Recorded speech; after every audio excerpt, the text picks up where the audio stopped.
கிறிஸ்துவுக்குள் பிரியமானவர்களே, கர்த்தரும் இரட்சகருமாய் இயேசு கிறிஸ்துவின் ஈடு நாமத்தினாலே உங்கள் யாவருக்கும் என் அன்பின் வாழ்த்துக்களை தெரிவித்துக் கொள்கிறேன். தேவன் அருளிய அப்பம் பிரேயர் மினிஸ்ட்ரி சேனல் மூலியமாக உங்களோடு சந்திப்பதில் மிகுந்த மகிழ்ச்சிகிறேன். தினம்தோறும் அதிகாலை வேளையிலே பரிசுத்த வேதாம் தந்து ஒரு பகுதி நாம் தியானித்து நம்முடைய குடும்ப பாதுகாப்பிற்காக நாம் ஜெபிக்கிறோம்.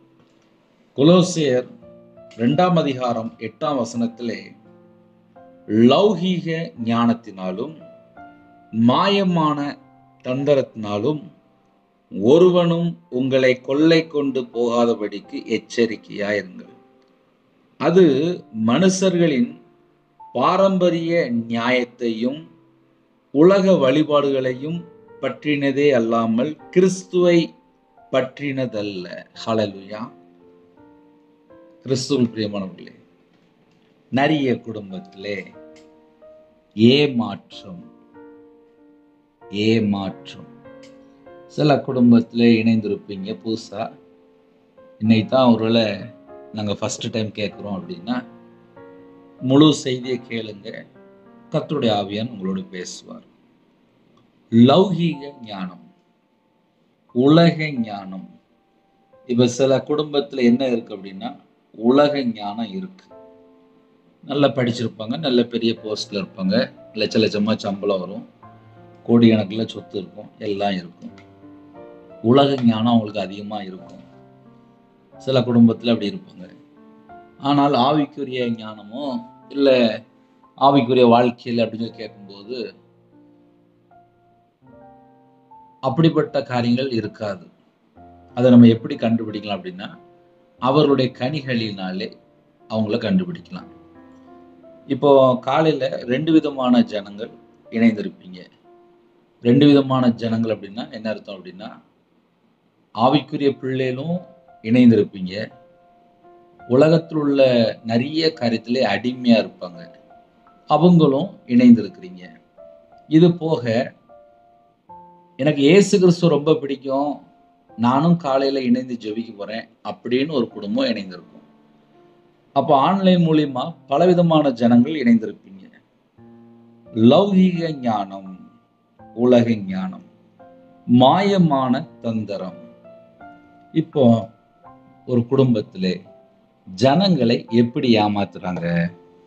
நம்ம நார்மலா பிராக்டிக்கலா பேசுவோம். அப்பதான் அது அந்த கண்டென்ட் நிறைய பேருக்கு பிரயோஜனமா இருக்கும். இப்ப நான் இருக்கிறேன், எனக்கு ஒரு தேவை இருக்கு, நான் என் சொந்தக்காரங்கள்ட்டையோ இல்லை எனக்கு தெரிஞ்சவங்கள்ட்டையோ இல்லை ஒரு கடனுக்காக நான் யார்கிட்டயோ போய் பேசுகிறேன், எனக்கு கொஞ்சம் பணம் தேவை இருக்குது. அப்போ நான் ஃபேமிலிகிட்ட கேட்கேன், தெரிஞ்சவங்கள்ட்ட கேட்கேன், எனக்கு ஒரு கடன் வேணும் அப்படின்னு சொல்லிட்டு நான் கேட்குறேன். இங்கே போய் வாங்கு, இந்த இடத்துல கிடைக்கும் அப்படின்னு சொல்லி நிறைய ஆலோசனை சொல்லுவாங்க. இதெல்லாம் உலக ஞானம். சரி, மாயமான தந்திரம். சில குடும்பத்தில் பணம் இருக்கும், அதிக வட்டிக்கு கொடுத்துருவாங்க. பணத்தை வாங்கும்போது நல்லா இருக்கும், ஆனால் மாதம் மாதம் வட்டி கட்டிகிட்டே இருப்பாங்க. சில குடும்பத்தில் அதிக வட்டி கட்டி சில ஜப குறிப்புலாம் வரும். கொஞ்சம் தான் ரூபா வாங்கினேன், ஆனால் வட்டி பார்த்தா நிறைய கட்டிட்டேன், ஆனால் இன்னும் அசலை கட்ட முடியல அப்படிம்பாங்க. இந்த மாயமான தந்திரம் அப்படின்னா விக்கிர வழிபாடில் இருப்பாங்க, யாருக்காவது மாந்திரியம் பண்ணிட்டு இருப்பாங்க. சில குடும்பத்தில் என்ன பண்ணுவாங்க அப்படின்னா புரோக்கர் அப்படிம்பாங்க, இடத்த வாங்கி வித்துட்டு இருப்பாங்க.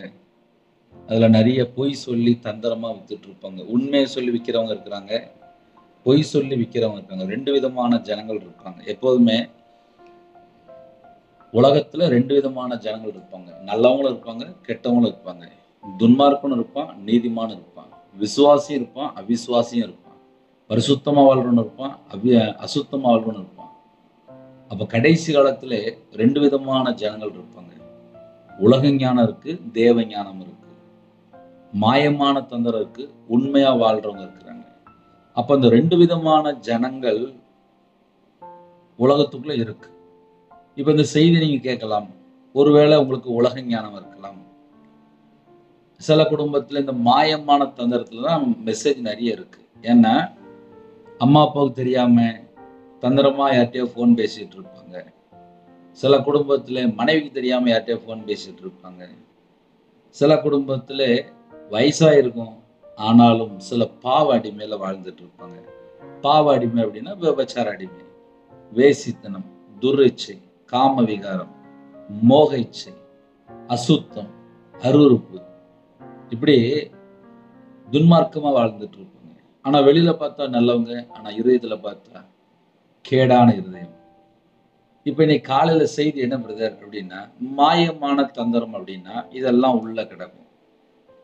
இப்ப நீ செய்தியினுடைய ஆழத்துக்குள்ள நம்ம போகும்போது, இந்த உலக ஞானத்துக்குள்ளே நிறைய பேர் இஷ்டம் போல வாழ்ந்துட்டு இருப்பாங்க. நான் நல்லா இருக்கேன், நான் பர்ஃபெக்ட், நான் தான் கரெக்ட், நான் தான் அப்படின்னு சொல்லி தங்களை மேன்மையா பேசிட்டு இருப்பாங்க. நான் எவ்வளவு படிச்சிருக்கேன், நான் எவ்வளவு சொத்து வச்சிருக்கேன், எனக்கு பேங்க்ல எவ்வளவு அக்கௌண்ட் இல்ல, எவ்வளவு பணம் இருக்கு, என்னுடைய குவாலிட்டி என்ன அப்படின்னு சொல்லி அவங்களாவே யோசிச்சுட்டு இருப்பாங்க. உலக ஞானம். சிம்பிளா என் மெத்தட்ல சொல்லணும் அப்படின்னா, நம்ம தூங்கி எந்திரிச்சிருக்கோம், இன்னைக்கு காலையில நமக்கு உயிர் பிச்சை போட்டிருக்காரு, அவ்வளவுதான். புது கிருபை தந்திருக்காரு, அதனால நம்ம பேசிட்டு இருக்கோம். அப்ப காலையில தூங்கி எந்திரிச்சாச்சு அப்படின்னா தேவன் நமக்கு கிருபை தந்திருக்காரு. இன்னைக்கு நம்ம வாழ்றதுக்கு நமக்கு கிருபை தந்திருக்காரு. கிருபைனாலே நம்ம உயிரோட இருக்கிறோம், அவ்வளவுதான். இப்போ 1000 கோடி ரூபாய் சொத்து இருக்கலாம், பல மடங்கு இந்த பூமியில சகல செழிப்போட இருக்கலாம். ஜீவனை தந்தா மட்டும்தான் நம்ம எல்லாத்தையும் அனுபவிக்க முடியும். அப்ப வாழ்ற நாட்களிலே தேவன் எனக்கு, என் குடும்பத்துக்கு, என் வாழ்க்கைக்கு எனக்கு முதல்ல உயிர் பிச்சை போட்டிருக்காரு, என் குடும்பத்தை ஆசீர்வதிக்காரு, கிருபையினால நிரப்புறாரு அப்படின்னு சொல்லி ஒரு மனுஷன் உணர்வுள்ள இருதயம் இருந்துச்சு அப்படின்னா அவங்க தேவ ஞானத்துல இருக்கிறாங்க. நான் ஒண்ணுமே இல்லை, வீடா ஒண்ணுமே இல்லை, காரா ஒண்ணுமே இல்லை, சொத்தா ஒண்ணுமே இல்லை, பேங்க்ல அக்கௌண்டா ஒண்ணுமே இல்லை, படிப்பா ஒண்ணுமே இல்லை, எனக்கு தேவன் தான் எனக்கு ஃபர்ஸ்ட் இடம், என் குடும்பத்துக்கு தேவன் தான் ஃபர்ஸ்ட் இடம், எங்களுக்கு எப்படி தெரியுதோ நாங்க அப்படியே தேவனை தேடுறோம், எங்களால இவ்வளவுதான் முடியுது ஆனா நாங்க தேவனை தேடுறோம், நாங்க இன்னைக்கு உயிரோட இருக்கோம்னா அது தேவனுடைய கிருபை அப்படின்னு சொல்லி தேவனுடைய நாமத்தை ஒரு குடும்பத்திலே உயர்த்தியாச்சு அப்படின்னா அவங்க ஆட்டோமேட்டிக்கா தேவனை அறிந்து கொண்டவங்க, அவங்க தேவ ஞானத்துக்குள்ளதான் இருக்கிறாங்க. அப்படி நம்ம நிறைய பாயிண்ட் சொல்லலாம். ஏன்னா உலக ஞானம் இருக்கு. உலக ஞானம் எப்படி இருக்கும், நான் அப்படி செய்யணும் இப்படி செய்யணும், ஏகப்பட்ட கால்குலேஷன் போட்டுக்கிட்டே இருப்பாங்க. ஏன்னா நிறைய படிச்சிருப்பாங்க. சில குடும்பத்துலலாம் பணம் சம்பாதிக்கணும் அப்படின்ட்டு பல கிரிமினலா வேலை பார்த்துட்டு இருப்பாங்க, தந்திரமா வேலை பார்த்துட்டு இருப்பாங்க. ஏன்னா அந்த கடைசி காலத்துல தந்திரம் தான் அதிகமா இருக்கு. எப்படியாவது பணம் சம்பாதிக்கணும்னு சொல்லிட்டு அடுத்த குடும்பத்தை ஏமாத்துறாங்க. என்னையெல்லாம் ஏமாத்திருக்காங்கப்பா, என்னுடைய ஹார்ட் எல்லாம் வலிக்கிற அளவுக்கு நீ ஏமாத்திருக்காங்க. நல்ல பெயினா இருக்கும், ஐயோ என்னை ஏமாத்திட்டாங்களே, என்னை ஏமாத்திட்டாங்களே, என்னை ஏமாத்திட்டாங்களே. இதையே உங்களுக்கு சொல்லித்தர அப்படின்னா நிறைய வீட்டுல ஏமாந்த நிலைமையில கண்ணீர் வடிக்கிற தாய்மார் உண்டு, சகோதரன்மார் உண்டு. பிரதர் நான் 1 கோடி ரூபாய் ஏமாந்துட்டேன், 2 கோடி ரூபாய் ஏமாந்துட்டேன், 4 கோடி ரூபாய் ஏமாந்துட்டேன், என் சொத்தை கையெழுத்து போட்டு வாங்கிட்டாங்க, என் குடும்பத்திலே வாங்கிட்டாங்க, எங்க சொந்தக்காரங்க வாங்கிட்டாங்க, நான் நல்லா இருக்கும்போது எல்லாரும் கூட இருந்தாங்க, இப்ப எல்லாரும் தள்ளி போயிட்டாங்க, என்கிட்ட பணம் இருக்கும்போது எல்லாரும் கூட இருந்தாங்க, இப்ப யாருமே என் கூட இல்லை. இதுதான் உலகம், இதுதான் உலகம். மாயமான தந்திரத்தினாலும் ஒரு ஜனங்களை எப்படி ஏமாத்துறாங்க அப்படின்னா, ஒரு டாக்டர் எனக்கு கொஞ்சம் தெரிஞ்ச ஒரு பழக்கம் உண்டு. அந்த டாக்டர் சொல்லும்போது சொன்னா, அப்படி ஆன்லைன்ல 90 லட்சம் இன்வெஸ்ட் பண்ணினேன், 1 பைசா எனக்கு ரிட்டர்ன் ஆகல, அந்த பணம் எனக்கு திருப்பி கிடைக்குமா கிடைக்காதா, கொஞ்சம் ஜெபம் பண்ணி சொல்லுங்களேன் அப்படின்னாங்க. அந்த 90 லட்சத்துல ஒரு சர்ச்சை கட்டிருக்கலாம். என் வாழ்க்கையிலையும் சில தரிசனம்லாம் இருக்கு. முடிஞ்சா அந்த செய்தி யாரெல்லாம் கேட்குறீங்களோ ஊழியத்துக்காக ஜெபம் பண்ணிக்கோங்க. ஏன்னா அந்த கடைசி காலத்துல மனுஷன் வேஷம் போட்டு யாரை எப்படி ஏமாத்தலாம் பல மணி நேரம் உட்காந்து யோசிக்கிறாங்கப்பா. அதுக்கு பேசாம வேலை செஞ்சா கூட ஒரு 500 சம்பளம் கிடைக்கும். பல மணி நேரம் உட்காந்து யாரை எப்படி ஏமாத்தலாம்னு சொல்லி உட்கார்ந்து பல மணி நேரம் தந்திரமா யோசிக்கிறாங்க. மாயமான தந்திரத்தினாலும் இன்னைக்கு சில குடும்பத்திலே கூடயே இருக்கிறாங்க. ஆனா மாயமான தந்திரம் போல அதனுடைய முடிவு என்ன தெரியுமா? யூதாஸ் காரியத்து நாண்டு கொண்டு செத்தான்னு சொல்லி போட்டிருக்குல்ல. இதுக்கெல்லாம் பின்னாடி என்ன காரணம்? பண ஆசை. இயேசு முத்தத்தினால காட்டி கொடுத்தாருல. அந்த முடிவு என்ன? நாண்டு கொண்டு செத்தான். இன்னைக்கு நிறைய குடும்பத்திலே கூடயே இருப்பாங்க. அந்த பண ஆசையில யாரையா காட்டி கொடுப்பாங்க? மாயமான தந்திரம். இந்த மாயமான தந்திரம் உள்ள இருக்கிறதையும் அவங்க இதயத்துக்குள்ளே அவங்களோட வாழ்க்கையில என்ன இருக்கு அப்படின்னா விரியன் பாம்பு விஷம்தான் இருக்கும். விரியன் பாம்பு தான் உள்ள இருக்கும். பொல்லாத பிசாசு தான் உள்ள இருக்கும். லூசிபர் தான் இருப்பான். அதையும் ஏன் சேர்த்து சொல்லி தரேன் அப்படின்னா நிறைய குடும்பத்திலே மாயமான தந்திரத்துல தான் வாழ்றாங்க. நான் உள்ளதான் சொல்லிட்டு இருக்கேன்ப்பா. மாயான தந்திரம் இருந்துச்சுன்னா அங்க சர்ப்பம் தான் இருக்கும். சர்ப்பம் உள்ள இருக்கும்போது அவங்க பேசுற வார்த்தை ஃபுல்லா மாயமான தந்திரம். சிரிச்சு சிரிச்சு சிரிச்சு சிரிச்சு பேசுவாங்க. ஏமாத்துறக்கா சிரிச்சு சிரிச்சு பேசுவாங்க. நல்லா பொய் பேசுவாங்க. வாயை திறந்தா அள்ளி பொய் பேசுவாங்க. கொஞ்சமா இல்ல அள்ளி நல்லா அதிகமா பொய் பேசுவாங்க. எதுக்கு? அடுத்த குடும்பத்தை ஏமாத்துறதுக்கு. அடுத்த குடும்பத்தை ஏமாத்துறதுக்காக மாயமான தந்திரம் என்று எழுதப்பட்டிருக்கு. நல்ல பொய் பேசுவாங்க. வாயை திறந்து செழிப்பா பொய் பேசுவாங்க. இன்னைக்கு சில குடும்பத்துல அப்படிப்பட்ட சில வலு சர்ப்பங்கள் இருக்கு. விரியன் பாம்பு குட்டி இருக்கு. சாத்தான் அப்படிம்பாங்க, பிசாசு அப்படிம்பாங்க, லூசிபர் அப்படிம்பாங்க. அப்படின்னா என்ன அர்த்தம் அப்படின்னா உள்ள இருக்கிற ஃபுல்லா மாயமான தந்திரம் அப்படின்னா பிசாசின் பிள்ளைகள்னு அர்த்தம். ஒரே வார்த்தையை சொல்லணும் அப்படின்னா இதுதான் நிறைய குடும்பத்துல உள்ள கிடக்கு. அதனால சொல்ல வேண்டியிருக்கு காலையிலே. ஏன்னா சில குடும்பத்துல ஆசீர்வாதம் வேணும், ஆசீர்வாதம் வேணும், ஆசீர்வாதம் வேணும். இதயத்துல ஃபுல்லா மாயமான தந்திரம். எவனை ஏமாத்தலாம், எவனை கொள்ள அடிக்கலாம், எவனை கொல்லலாம். இப்படி காலையில அலைஞ்சதுக்கு அப்புறம் எப்படி ஆசீர்வாதம் இருக்கும்? அந்த வீட்டை தரித்திரம், பஞ்சம், கஷ்டம், பிரச்சனை, நிம்மதி இருக்காது. வீட்டுல வறுமை, பிள்ளைகளுக்குள்ள ஒற்றுமை இருக்காது, குடும்பத்துல ஆசீர்வாதம் இருக்காது. நிறைய குடும்பத்துல பணத்தை சார்ந்து, ஐஸ்வர்யத்தை சார்ந்து, செல்வத்தை சார்ந்து, நகை வேணும், பணம் வேணும், வீடு வேணும், பொருள் வேணும், கார் வேணும், பங்களா வேணும். மனுஷன் வேண்டாமா? அன்பு கூற மாட்டாங்களா? அன்பு கூற வலிக்குமா? அப்படின்னு என்ன அர்த்தம்? மாயமான தந்திரம் உள்ள கிடக்குன்னு அர்த்தம். ஒரு குடும்பத்துல ஒரு 63 வயசு ஒரு தாய் ஜெபிக்க வந்தாங்க. நேற்றைய தினத்திலே செய்தி கேட்டிருக்காங்க காலையில. பிரதர், நீங்க பேசின ஒவ்வொரு வார்த்தையும் என் குடும்பத்துல நடந்தது அப்படியே நீங்க சொன்னீங்க பிரதர்.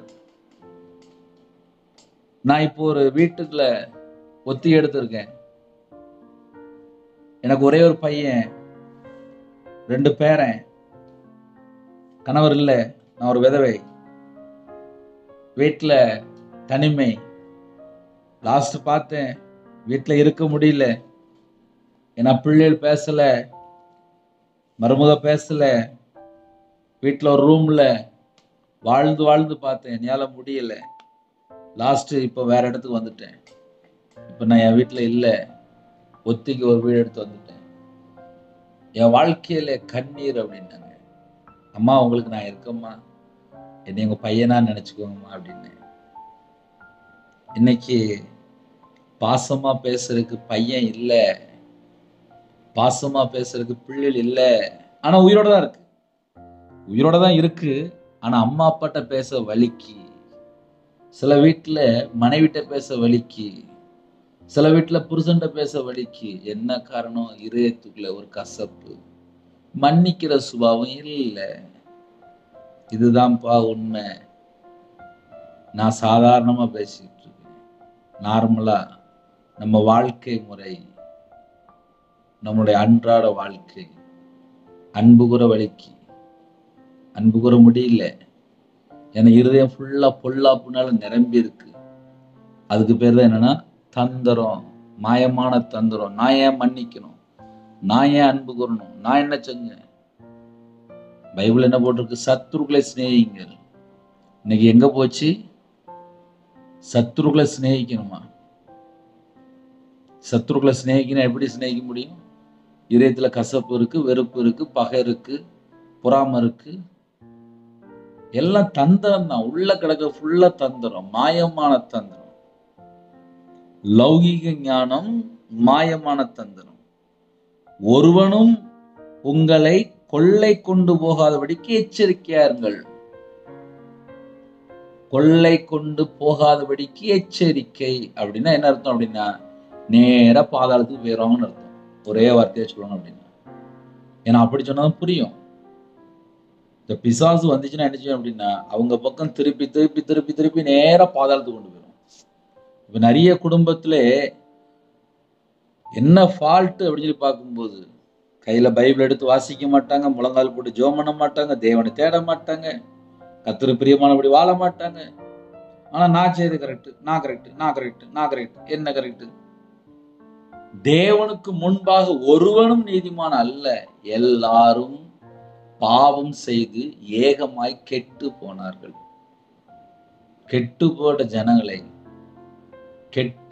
ஜனங்களை மீட்டெடுக்க இயேசு கிறிஸ்து வெளிப்பட்டார். அவரோட இரத்தத்தினால கழுவப்பட்டு நீதிமானாக்கப்பட்டு பரிசுத்தவானாக்கப்பட்டு இந்த பூமியிலே மனம் திரும்பி பாவ மன்னிப்பை பெற்றுக்கொண்டு பாவத்தை அறிக்கை செய்து விட்டுவிடும் போது தேவனிடத்துல இரக்கங்களை பெற்றுக்கொள்கிறோம். அதுக்கப்புறம் நம்முடைய வாழ்க்கையில பரிசுத்தனால் நிரப்பப்பட்டு தேவனுடைய வல்லமையினால் நிரப்பப்பட்டு அபிஷேகத்தை பெற்றுக்கொண்டு காத்திருந்து காத்திருந்து ஓடும் போதுதான் நம்முடைய ஆவிக்குரிய வாழ்க்கையில ஒரு பலன், சரீரத்துல ஒரு பலன், நம்முடைய வாழ்க்கை புதுப்பிக்கப்படணும்ல. இப்ப காலவேளை செய்தி என்ன அப்படின்னா, ஏமாந்து போயிருந்தாங்கப்பா. நிறைய குடும்பத்துல ஏமாந்து போயிடும். என்னையும் ஏமாத்தி விட்டாங்க, என் குடும்பத்தையும் ஏமாத்தி விட்டாங்க, கூடயே இருந்து ஏமாத்திட்டாங்க. இன்னைக்கு நிறைய குடும்பத்துல இதுதான் நடக்கும். ஏமாத்திடுவாங்க. பொல்லாத உலகம், பொல்லாத உலகம். ஒருவனும் உங்களை கொள்ளை கொண்டு போகாதபடிக்கு எச்சரிக்கையாருங்கள். எச்சரிக்கை அப்படின்னு ஒரு வார்த்தை வந்துட்டுனாலே நிப்பாட்டி பல தடவை அந்த வசனத்தை மறுபடியும் மறுபடியும் மறுபடியும் மறுபடியும் வாசித்து பார்க்கணும். இதை ஏன் உங்களுக்கு சொல்லி தரேன் அப்படின்னா, யாரெல்லாம் கையில பைபிள் எடுத்து வாசிக்கிறீங்களோ வேக வேகமா வாசிக்காதீங்க. கொஞ்சம் நிதானமா நிப்பாட்டி நல்ல ஆழமா வசனத்தை ஒரு 5 முறை 10 முறை கண்டினியூவா வாசிங்க. என்னுடைய வாழ்க்கையில நான் 11 வயசுல வேலைக்கு போனாலும் எனக்கு பைபிள் வாசிச்சா எனக்கு புரியாது. எழுத்து கூட்டி வாசிப்பேன். ஆனா நடந்தது என்னன்னு சொல்லி பார்க்கும்போது பல மணி நேரம் கையில பைபிள் எடுத்து வாசிச்சுட்டு இருப்பேன். ஒரு காலத்துல சினிமா படம் பார்த்தேன். ஆனால் இயேசுவை சொந்த ரட்சகரா ஏற்றுக்கொண்ட பின்பாக கையில பைபிள் எடுத்து வாசிக்கும் போது அந்த வசனத்தினுடைய அர்த்தத்தை புரிந்து கொள்ள பல மணி நேரம் தேவனுடைய சமூகத்துல உட்கார்ந்துருக்க ஆரம்பிச்சேன். ஒரு வசனத்தை வாசித்து பார்ப்பேன். இந்த வசனத்துக்கு நான் இன்னும் கீழ்ப்படியலப்பா, என்னைய மன்னிப்பீங்களா, என்னைய மன்னிப்பீங்களா, நான் இன்னும் உமக்கு முன்பாக நீங்க எதிர்பார்க்கிற அந்த குவாலிட்டி என் இன்னும் இல்லப்பா, நீங்க எதிர்பார்க்கிற அந்த பரிசுத்தம் என் இன்னும் வரலப்பா, நான் இன்னும் குறையா இருக்கேன்ப்பா, நான் இன்னும் குறையா இருக்கேன்ப்பா, என்னை மன்னிப்பீங்களா அப்படின்னு சொல்லி தேவனோட சமூகத்துல காத்திருந்து காத்திருந்து ஜெபிக்கும் போது, வேதத்தை தியானித்து தியானித்து அர்ப்பணித்து அர்ப்பணித்து தாழ்த்தி தாழ்த்தி ஜெபிக்கும் போது ஒவ்வொரு நாளும் உயிர் பிச்சை போட்டிருக்காரு. அதுக்கு பேர் தான் கிருபை. நிறைய குடும்பத்துல இப்ப எப்படி நினைக்கிறாங்க அப்படின்னா, இஷ்டம் போல வாழலாம், துணிகரமா வாழலாம், துன்மார்க்கமா வாழலாம், அப்படியே நேரம் பாதாளத்துக்கு போயிடாங்க. ஏன்னா இப்ப இந்த கடைசி காலத்துல இந்த கள்ள உபதேசங்கள் பெருகிட்டு இருக்கு. கள்ள ஓநாய்கள், டயலாக் பிரசங்கம், எந்த செய்தி எடுத்தாலும் டயலாக் தான். ஆமா, உன்னை அப்படியே தலைகளை மாத்திடுவாரு. ஐயா, மனம் திரும்பாமல் தேவனுக்கு பிரியமானபடி வாழாமல் கீழ்ப்படியாமல் எப்படி நம்ம குடும்பத்தை ஆசீர்வதிப்பார்? நான் இருக்கிறேன், ஒரு கம்பெனில 8 மணி நேரம் வேலை செஞ்சாதான் சம்பளம். குடும்பம்னு சொல்லி ஒண்ணு இருக்கு, மனைவின்னு சொல்லி ஒண்ணு இருக்கு, பிள்ளைன்னு சொல்லி ஒண்ணு இருக்கு. பிள்ளைகிட்ட அன்பு கூறணும். ஒரு தகப்பனை நான் அன்பு கூறணும். மனைவிட்ட அன்பு கூறணும். மனைவி கணவர்கிட்ட அன்பு கூறணும். அதுதான் பைபிளில் லா சட்டம். அன்பு கூறணும். அதே போல நான் தேவன்கிட்ட அன்பு கூறணும். எப்படி அன்பு கூறணும்? முழு இதயத்தோட அன்பு கூறணுமா? இப்ப நிறைய குடும்பத்துல முழு இதயத்துக்குள்ள வேற யாராவது ஃப்ரெண்டு, அப்புறம் நான் அவங்கள ரொம்ப எனக்கு பிடிக்கும். அப்ப அவங்களுடைய ஹார்ட்ல என்ன இருக்கு? ஒரு வாலிப பிள்ளை, ஒரு வாலிப பையன். அவங்களுடைய ஹார்ட்டுக்குள்ள என்ன இருக்கு? எனக்கு அவங்கள அவங்கள ரொம்ப ரொம்ப ரொம்ப அப்படிம்பாங்க. அப்படின்னா என்ன அர்த்தம்? அவங்க ஹார்ட்ல ஆல்ரெடி டேமேஜ் ஆயிட்டு. முழு இதயத்தோடு தேவனை தேடணுமா? இன்னைக்கு முழு இதயத்தோடு தேவனை தேட முடியல. என்ன காரணம்? அந்த இதயத்துக்குள்ள பண ஆசை, பொருளாசை, அசுத்தம், அருவருப்பு, விக்கிர வழிபாடு, உலக வழிபாடு, உலக ஞானம், மாயமான தந்திரம், இதெல்லாம் இதயத்துக்குள்ள வச்சா தேவனை எப்படி ஆவியோட உண்மையோட தேவனை தேட முடியும்? அதனால காலவெளியில செய்தி கேட்கறது பெருசு கிடையாது. நம்மளுடைய வாழ்க்கையில கொஞ்சம் கொஞ்சமாவது மாற்றம் இருக்கா? மனமாற்றம் இல்லாமல் செத்து போன நிலைமையில இருக்கிறாங்க. கிறிஸ்டியன் அப்படி நம்ம சொல்லும் போது, நான் முதல்ல கிறிஸ்துவுக்குள்ள இருக்கிறேன்னா, என்னோட வாழ்க்கையில பாவம் தொடருதா? அக்கிரமும் தொடருதா? ஒரு மனுஷனோட வாழ்க்கையில பாவமும் அக்கிரமும் தொடரும் போது அவன் செத்த நிலைமையில தான் இருக்கான். ஆவிக்குரிய வாழ்க்கையில வளர்ச்சிலாம் வளரவே முடியாது. ஏன்னா பாவம் தொடர்ந்து அவனுடைய வாழ்க்கையில வரும்போது அவங்க எப்படி ஆவியில வளர முடியும்? டெய்லி ஒரு 50 போய் 100 போய் பேசுறாங்கப்பா. ஞாயிற்றுக்கிழமை சர்ச்சுக்கு போயிட்டு வராங்க. சரி, அவர் டெய்லி ஒரு 50 போய் 100 போய், மனைவிட்ட போய், புருஷன்ட்ட போய், வேலைக்கு போற இடத்துல போய், கடன் வாங்கின கொடுக்க முடியல போய், வியாபாரத்துல போய், காலையில இருந்து நைட் வரை ஒரே பொய் தான். அங்க என்ன ஆவி இருக்கும்? பொய்க்கு பிதாதான் இருப்பாங்க. அதான் மாயமான தந்திரம். இந்த மாயமான தந்திரம் உள்ள இருக்கிற வரையும் அவனோட வாழ்க்கையில எப்படி ஆசீர்வாதம் இருக்கும்? நான் சொல்ற சரியான பாயிண்டா நீங்களே யோசிக்கலாம். பிரதர், நாங்க இப்ப இவ்வளவு நாள் நாங்க சர்ச்சுக்கு போயிட்டு இருக்கோம். சர்ச்சுக்கு போங்க, நானும் தான் போயிட்டு இருக்கேன். நம்ம எல்லாரும் சர்ச்சுக்கு போகணும், தேவனை தேடணும், ஆவியோட தேடணும், உண்மையா தேடணும், தேவனோட சமூகத்துல போய் அர்ப்பணித்து ஜெபிக்கணும், எல்லாம் கரெக்டு தான். ஆனால் நம்ம இருதயத்துக்குள்ளே உலக ஞானம் இருக்கா, இல்ல ஆவிக்குரிய ஞானம் இருக்கா? ஆவிக்குரிய ஞானம் அப்படின்னாலே தேவன் எப்படிப்பட்டவர் என்பதை அறிந்து கொள்ளணும். தேவன் நமக்கு ஜீவனை தந்திருக்கிறார், ஜீவ சுவாசத்தை தந்திருக்கிறார், கிருபை தந்திருக்கிறார், நாள்தோறும் 24 மணி நேரம் பாதுகாக்கிறார். என்னை கர்த்தர் தான் பாதுகாக்கிறார் அப்படின்னு சொல்லி ஒரு குடும்பம் வாயை திறந்து சொல்லணும். நான் இன்னைக்கு உயிரோட இருக்கிறேன்னா அது தேவனுடைய கிருபைப்பா. நீங்க தான்ப்பா என்னைய பாதுகாக்கிறீங்க, நீங்க தான்ப்பா என்னைய வழி நடத்துறீங்க, நீங்க தான்ப்பா என் குடும்பத்துக்கு எல்லாம், நீங்க தான்ப்பா எங்க வீட்டினுடைய தலைவர் அப்படின்னு சொல்லி தேவனை குறித்து ஒரு ஞானம் நமக்குள்ள இருக்குமானால் நம்ம குடும்பம் ஆசீர்வாதமா இருக்கும். அதே நேரத்தில் இந்த மாயமான தந்திரம் ஒரு வீட்டுக்குள்ள இருக்கிற வரையும் அந்த வீட்டுல ஆசீர்வாதமே இருக்காது. நான் மறுபடியும் சொல்றேன், நல்ல கவனமா கவனிங்க. மாயமான தந்திரம் ஒரு வீட்டுக்குள்ள இருக்கிற வரையும் அந்த வீட்டுல ஆசீர்வாதம் இருக்காது. உங்களுக்கு எக்ஸாம்பிளுக்கு வேணா கொஞ்சம் கதை சொல்றேன், நல்ல ஈஸியா புரியும்.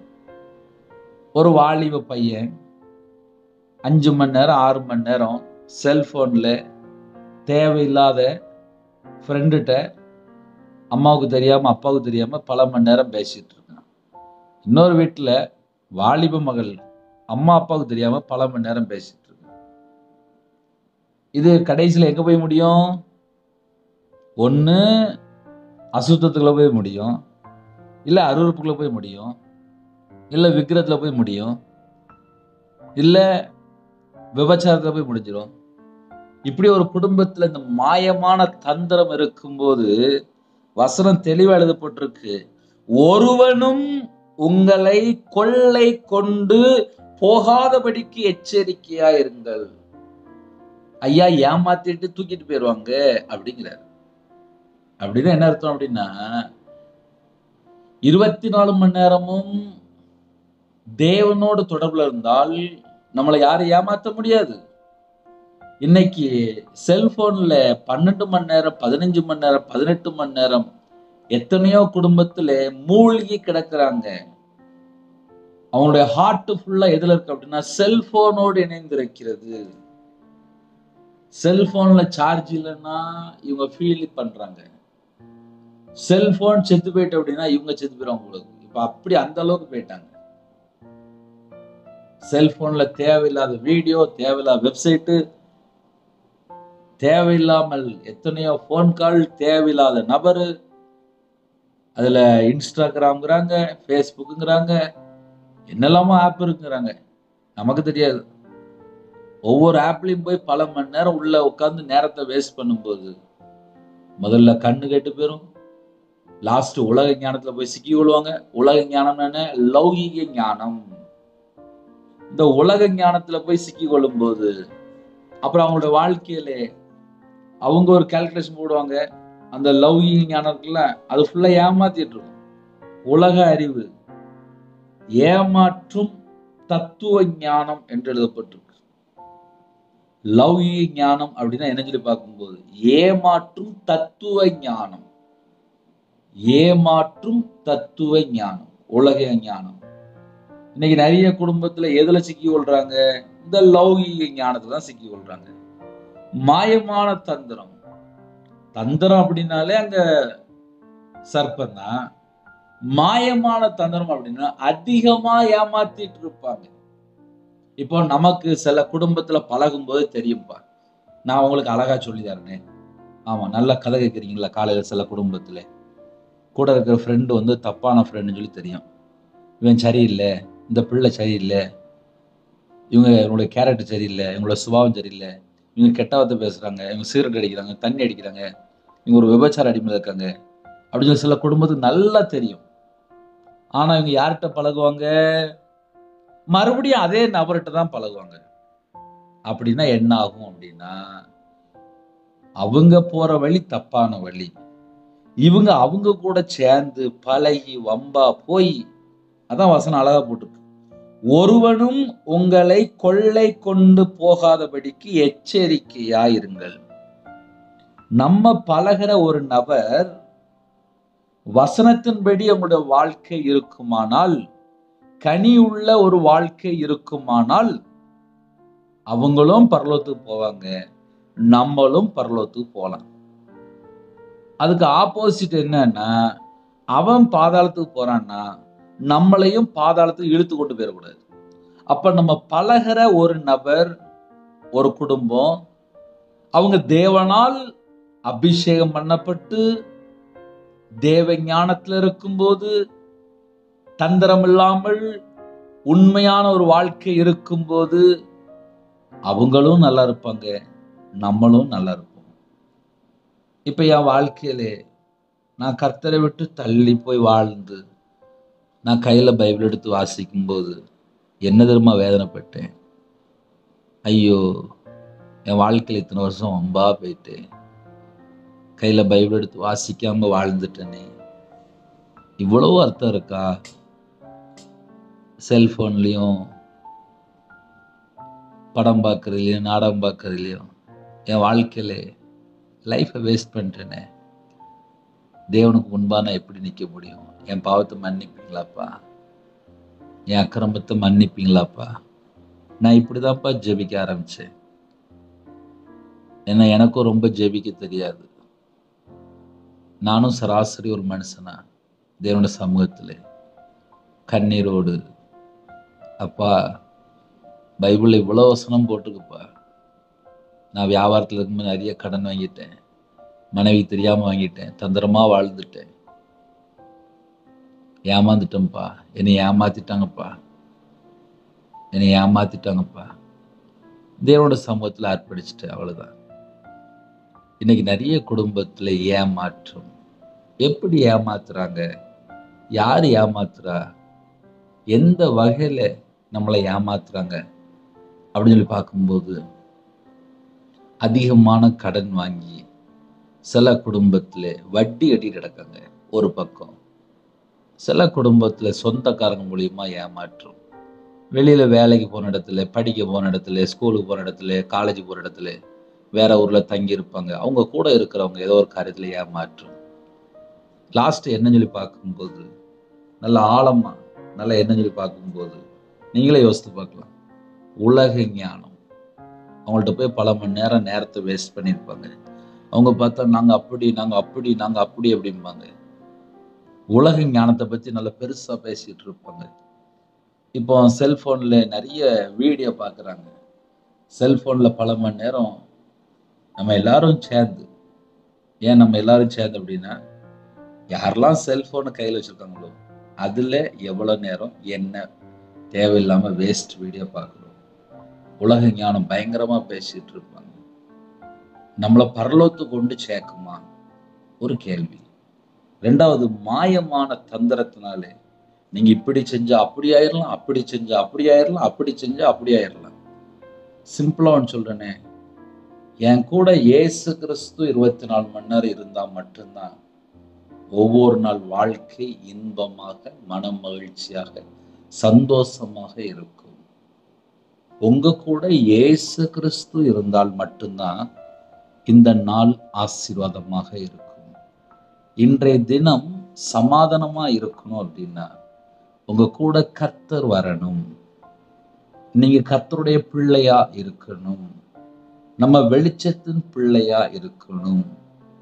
ஏன்னா பைபிள்ல போட்டிருக்கு, கீழ்ப்படியாமின் பிள்ளைகள் மேல் தேவனுடைய கோபாக்கினே வரும். அப்ப கர்த்தருடைய பிள்ளைகள் கீழ்ப்படிகிற பிள்ளைகளா இருக்கும்போதுதான் நம்ம வாழ்க்கையிலே நம்ம ஒளிவு மறைவு இல்லாமல் உண்மையா அழகா வாழ முடியும். நம்மளும் அப்படி வாழணும், நம்ம கூட இருக்கிறவங்களும் அப்படி இருக்கணும். மாயமான தந்திரம் உள்ள ஒரு குடும்பத்தில் உள்ளவங்க நமக்கு பழக்கமா இருந்தால் நம்ம வீட்டுல அவ்வளத்தையும் அள்ளிட்டு போயிருவாங்க. அதுக்கு பேர் தான் ஏமாற்றம். ஒருவனும் உங்களை கொள்ளை கொண்டு போகாதபடிக்கு எச்சரிக்கையார்கள். இப்ப சில குடும்பத்திலே என்ன பண்ணுவாங்க அப்படின்னா, இந்த மாயமான தந்திரத்தினால சிரிச்சு சிரிச்சு சிரிச்சு சிரிச்சு தந்திரமா ஏமாத்துவாங்க. ஒரு குடும்பத்துல ஒரு ஜெபகுறிப்பு வந்துச்சு. என் கூட இருக்கிற ஃப்ரெண்டு பிரதர், அவளுக்கு ஒரு சின்ன பிரச்சனை வந்துட்டு என் நகையை கேட்டா. என் கணவர் புது நகையை வாங்கி எனக்கு அப்படியே கொடுத்தாரு. கடையில போய் வாங்கணும், 3 பவுன் நகை அப்படியே நான் கலத்தி கொடுத்தேன். 3 நாள்ல தந்துடும் அப்படின்னா. நகையை வாங்கி 1 மாசம் கூட ஆகல, புது நகை. நானும் அந்த சகோதரனுடைய சூழ்நிலை பார்த்து கொடுத்துட்டேன். 3 நாள்ல தருவேன்னு சொன்ன அந்த சகோதரி செல்போனை ஆஃப் பண்ணிட்டான். இப்ப நான் என் கணவருக்கு பதில் சொல்லணும். நான் பாஸ்டிங் போட்டு தண்ணி கொடுக்காம உபவாசம் இருந்து பார்க்கேன். அந்த சகோதரி இன்னும் போன் ஆன் பண்ண மாட்டேங்க. எனக்கு அந்த பணம் கிடைக்குமா கிடைக்காதா, என் நகை எனக்கு கிடைக்குமா கிடைக்காதா? இப்படி எத்தனை குடும்பம் இருக்கு தெரியுமா? சில குடும்பத்துல பணம் வாங்கிட்டு ஏமாத்திடுறாங்க, பொருள் வாங்கிட்டு கொடுக்க மாட்டேங்காங்க, துரோகம் பண்ணிடுறாங்க. இதெல்லாம் என்ன பேர் அப்படின்னா மாயமான தந்திரம். இந்த மாயமான தந்திரத்திலே சில குடும்பம் சிக்கி, ஐயோ இனி ஏமாத்திட்டானே, என் வீடை எழுதி வாங்கிட்டானே, என் குடும்பத்தை அழிச்சிட்டானே, என் பிள்ளைகள் இன்னைக்கு நடுரோட்டுக்கு வந்துட்டு. எத்தனை குடும்பத்திலே தாய்மார்கள், சகோதரிமார்கள், தகப்பன்மார்கள் கஷ்டப்படுறாங்க தெரியுமா? எத்தனையோ குடும்பத்துல கஷ்டப்படுறாங்க. இன்னைக்கு சில குடும்பத்துலலாம் என்ன நடக்கு அப்படின்னா, கர்த்தரை விட்டு தள்ளி போயாச்சு. கர்த்தரை விட்டு தள்ளி போய் பாவ அடிமையில வாழ்ந்துட்டு இருக்காங்க. சரி, என்ன காரணம் அப்படின்னு பார்க்கும்போது, கூட இருக்கிற நபர்கள் மாயமான தந்திரத்தினாலே அவங்கள பிடித்து கொள்றாங்க. அவங்க பார்த்தா அம்மா அப்பாவுக்கு கீழ்ப்படிந்து சர்ச்சுக்கு போய் உண்மையா வாழ்ந்திருப்பாங்க. ஆனா அந்த கூட இருக்கிற சில தேவையில்லாத அசுத்தமான ஃப்ரெண்டுகள் அருவருப்பான காரியங்களை கற்றுக் கொடுத்து, தண்ணி அடிச்சா தப்பு இல்லை, விபச்சாரம் பண்ண தப்பு இல்லை, அது பண்ணன தப்புல, இது பண்ண தப்புலன்னு சொல்லி ஏகப்பட்ட பாவத்துல இழுத்து அவங்களோட வாழ்க்கையில கத்தரை விட்டு தள்ளி போய் குடும்பத்தை விட்டு பிரிஞ்சு எத்தனை குடும்பம் கஷ்டப்படுது. மாயமான தந்திரத்தினாலும் லௌகீக ஞானத்தினாலும் ஒருவனும் உங்களை கொள்ளை கொண்டு போகாதபடிக்கு. ஒருவனும், அதுல ஒரு வேர்டு வருது, ஒருவனும். சரி, அப்படின்னா என்ன பிரதர் அர்த்தம்? ஒருவனும்னா என்ன அர்த்தம் அப்படின்னா, அந்த அளவுக்கு நம்ம எச்சரிப்பா இருக்கணுமா? ஒருத்தங்க கூட உங்களை ஏமாத்திரக்கூடாது அப்படின்னு சொல்லி வேதனையோட பேசிட்டு இருக்காரு. ஒருத்தனும் உங்களை ஏமாத்திரக்கூடாது. என் வாழ்க்கையில நான் ஏமாந்துருக்கேன். எனக்கு அந்த பெயின்னா என்னன்னு தெரியும். எனக்கு அந்த வலினா என்னன்னு தெரியும். என்னை ஏமாத்திருக்காங்க. என் கூட இருந்து என்னை ஏமாத்திருக்காங்க. ஒருவனும் உங்களை கொள்ளை கொண்டு போகாதபடிக்கு எச்சரிக்கையார்கள். இப்போ உடனே சில குடும்பத்துல கேட்பீங்க, பிரதர் உங்க வாழ்க்கையில துரோகம் நடந்துட்டுல, அப்ப நீங்க என்ன பிரதர் செஞ்சீங்க? பைபிள் என்ன போட்டிருக்கு? மன்னியுங்கள் அப்பொழுது உங்களுக்கு மன்னிக்கப்படும், சத்துருக்களை சிநேகிங்கள், சபிக்கிறவர்களை ஆசீர்வதிங்கள். இன்னைக்கு நிறைய குடும்பத்துல இதயத்துக்குள்ள கசப்பு, வைராக்கியம், பெருமை, கோபம், எரிச்சல் இதெல்லாம் வச்சுக்கிட்டு இருதயம் ஃபுல்லா பாரமா வாழ்ந்துட்டு இருப்பாங்க. வேண்டாம், இன்னைக்கு செத்தா நம்ம பரலோகத்துல நிக்கணும். எந்த காரியமா இருந்தாலும் சரி, எதுவா இருந்தாலும் சரி, சொந்தக்காரன் அப்படி இருக்கிறாங்களா, ஏமாத்திட்டாங்களா, மாயமான வார்த்தையை தந்திரமா ஏமாத்திட்டாங்களா, இல்ல நகையை வாங்கிட்டு தரலையா, பணத்தை வாங்கிட்டு தரலையா, இல்ல சில குடும்பத்துல தங்களை ஏமாந்துட்டீங்களா, எப்படிப்பட்ட காரியம் இருந்தாலும் சரி. ஏன்னா சில குடும்பத்துல இப்ப தங்களை ஏமாந்துதாங்க, பிரதர் என்னை அவங்க ஏமாத்திட்டாங்க பிரதர், என் வாழ்க்கையே போச்சு பிரதர், நான் அவங்கள நம்பிதான் வாழ்ந்தேன், இப்ப அவங்கள காணோம் அப்படிம்பாங்க. யார காணோம்? பல வருஷமா வாழ்ந்துருப்பாங்க, இப்ப பார்த்தா காணோம், என்னை ஏமாத்தி விட்டாரு அப்படிம்பாங்க. மாயமான தந்திரத்தினாலும் ஒருவனும் உங்களை கொள்ளை கொண்டு போகாதபடிக்கு எச்சரிக்கையாயிருங்கள், எச்சரிக்கையாயிருங்கள். காலை வேளையில இன்னைக்கு என்ன செய்யுது அப்படின்னா, எச்சரிக்கையாயிருங்கள். அது மனுஷர்களின் பாரம்பரிய நியாயத்தை உலக வழிபாடுகளையும் பற்றினதை அல்லாமல் கிறிஸ்துவை பற்றினதல்ல. அது மனுஷர்களின் பாரம்பரிய நியாயத்தையும் உலக வழிபாடுகளையும் பற்றினதை அல்லாமல் கிறிஸ்துவை பற்றினதல்ல. இது அவ்வளவும் உலகத்துக்குள்ள காரியம்தான், கிறிஸ்துவை பற்றினதல்ல அப்படிங்கிறது. அப்ப ஆவிக்குரிய பிள்ளைகள் ஆவிக்குரிய வாழ்க்கையில வளரணும் அப்படின்னா கிறிஸ்துவோடு நெருங்கி வாழ்றதுக்கு இந்த உலகத்துல உள்ள காரியங்களை வெறுத்தால் மட்டும்தான் நம்ம ஸ்பிரிச்சுவல்ல வளர முடியும். உலகத்துல என்ன இருக்கு? பாவம் இருக்கு, அக்கிரமம் இருக்கு, அசுத்தம் இருக்கு, அருவருப்பு இருக்கு, விக்கிர வழிபாடு இருக்கு, உலக வழிபாடு இருக்கு, வேசித்தனம் இருக்கு, காம விகாரம் இருக்கு, ஓரின சேர்க்கை இருக்கு. உலகத்துல 1000 பாவம் இருக்குன்னு வச்சுக்கோங்களேன். நம்ம பரலோகத்துக்கு போனோம் அப்படின்னா இந்த உலக ஞானம், இந்த மாயமான தந்திரமா நம்மளை எப்படியாவது பாவத்துல விழத்தள்ள வைக்கிறதுக்கு இன்னைக்கு கையில செல்போன்ல இருந்து நல்ல சுலபங்கள்ல அதுல நன்மை இருக்கு, தீமையும் இருக்கு. நம்ம ஒண்ணு பார்த்தா இன்னொன்னு வரும், தேவையில்லாம 4 எக்ஸ்ட்ரா, அதுல 1 மணி நேரம் டயத்தை வேஸ்ட் ஆயிரும். அந்த 1 மணி நேரம் நம்ம பைபிள் வாசித்திருக்கலாம், ஜெபம் பண்ணிருக்கலாம். அதனால யாரெல்லாம் இணைந்திருக்கிறீங்களோ உங்களுடைய ஆவிக்குரிய வாழ்க்கை எந்த நிலைமையில இருக்கு என்பதை புரிந்து கொள்ளணும், அறிந்து கொள்ளணும், உணர்ந்து கொள்ளணும். அதுதான் முதல்ல முக்கியம். அதனால கர்த்தருடைய பிள்ளைகள் கவனமா இவ்வளவு நேரம் செய்தி கேட்டிருக்கீங்க.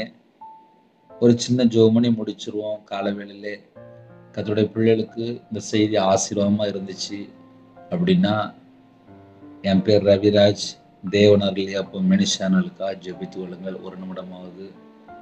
ஒருவேளை அண்ணே என் வாழ்க்கையில நான் அந்த மாதிரி நான் ஏமாந்துட்டேன், என்னை ஏமாத்திட்டாங்க, மாயமான தந்திரத்தினால என்னை ஏமாத்திட்டாங்க, எச்சரிச்சு என்னை ஏமாத்திட்டாங்க, கூடயே இருந்தாங்க என்னை ஏமாத்திட்டாங்க, நான் மோசம் போயிட்டேன், என் வாழ்க்கை போயிட்டு நான் என்ன செய்யணும்?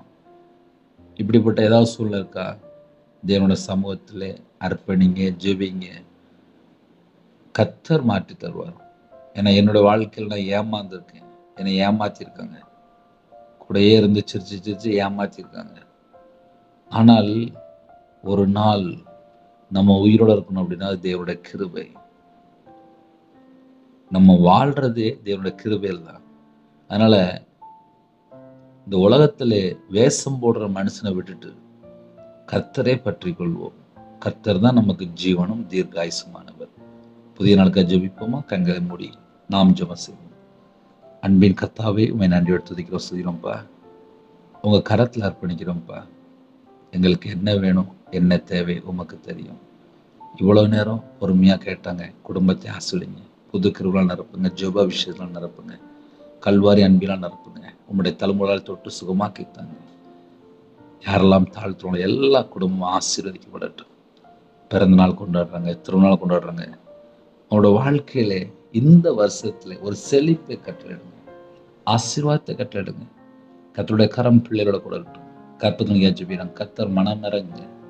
மாசமா இருக்குங்க, டெலிவரி பண்ணுறவங்க கர்த்தர் கூட இருங்க.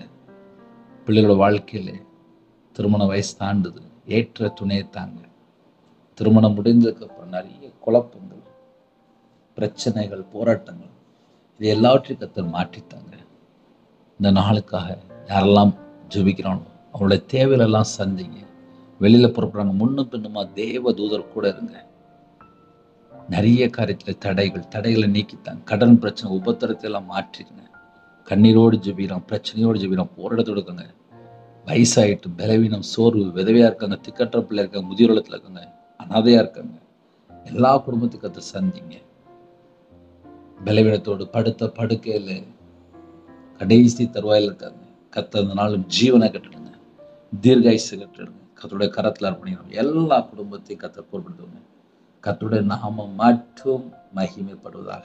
அப்பிரயோஜனமான ஊழியக்காரன் உங்கள் கிருபையால் நிரப்புங்க, உங்களுடைய பிரசனத்தால் மூடுங்க, உங்களுடைய வல்லமையால் நிரப்புங்க. ஒவ்வொரு குடும்பத்தை கர்த்தர் தொட்டு 1000 மடங்கு ஆசீர்வதிங்க. உங்கள் நாமம் மகிமைப்படட்டும். உங்களுடைய பாதவில்லை எங்களோட ஆவி, ஆத்மா, சரீரம், சிந்தனை, நினைவு எல்லாம் அர்ப்பணிக்கணும். எங்களோட வாழ்க்கையை உங்களுடைய கரத்தில் படிக்கிற பிள்ளைகளை உங்களுடைய கருத்தில் அர்ப்பணிப்போம். அந்த பிள்ளைகளோட வாழ்க்கையில் என்னெல்லாம் தேவை இருக்கும், எல்லா தேவையிலெல்லாம் கர்த்தர் சந்திங்க. வெளிநாட்டில் இருக்காங்க, உங்கள் பிள்ளைகளோட வாழ்க்கையில் சகல கர்த்தர் கூட இருக்கணும். யாரெல்லாம் ஜெபிக்கணும் எல்லா குடும்பத்தோட கர்த்தர் கூட இருங்க. நீங்கள் பொறுப்படுத்துங்க. உங்கள் நாம மட்டுமே விடட்டும். துதிகன மகிமை எல்லாம் ஒவ்வொருக்கே செலுத்தணும். இயேசு கிறிஸ்துவின் பிதாவே, ஆமென். தேவனுக்கே மகிமையுண்டதாக. கர்த்தர் தாமே உங்களை, உங்கள் குடும்பத்தில் சகல காரியத்தில் சம்பூர்ணமாக திருப்தியாக கர்த்தர் கூட இருந்து ஆசீர்வதிப்பாராக. கர்த்தராகிய இயேசு கிருபையும் பிதாவாகிய அன்பும் பரிசுத்தனோட ஐக்கியமும் இப்பொழுதும் எப்பொழுதும் சதா காலங்களிலும் நம்ம கொடுப்பதாக. ஆமென். கிறிஸ்துவுக்குள் பிரியமானவர்களே, எனக்காக டெய்லி ஒரு நிமிடமாக ஜெபிங்க. கர்த்தர் உங்கள் குடும்பத்தை ஆசீர்வதிப்பார். ஜெபிக்க வேண்டும் என்று விரும்பினால் 9363064181 நம்பர் கொண்டால் நாங்கள் உங்களுக்காக குடும்பத்துக்கு ஜெபிப்போம். God bless you.